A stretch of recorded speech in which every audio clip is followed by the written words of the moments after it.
Assalamu alaikum wa rahmatullahi wa barakatuh.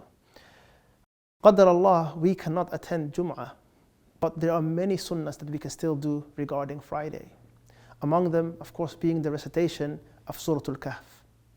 Now, reciting Surah Al-Kahf has a reward. The Prophet ﷺ said, whoever recites Surah Al-Kahf on a Friday, then Allah subhanahu wa ta'ala will give him a light from this Friday until the next.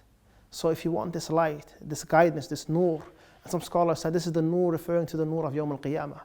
If you want this, then make sure you read Surah Al-Kahf at home, and inshallah ta'ala you will get this reward. Similarly, excessive salawat upon our Messenger Muhammad sallallahu alayhi wa sallam, especially on Fridays. The Prophet sallallahu alayhi wa sallam said, increase your salawat upon me on the day of Friday, for it will be presented to me.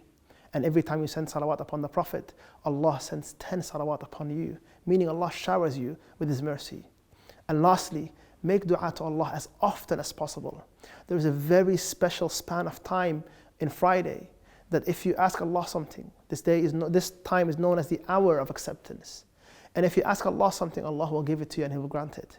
So you need to make as much dua as possible. Now the majority of scholars say that it is during the time after Asr. So after Asr, start making dua all the way up to Maghrib, and inshallah ta'ala Allah will accept your dua. So remember these three things. Recite Surah Al-Kahf, send salawat upon the Prophet ﷺ, and make as much dua as possible, especially in these difficult times. Jazakumullah khair. Wassalamu alaikum wa rahmatullahi wa barakatuh.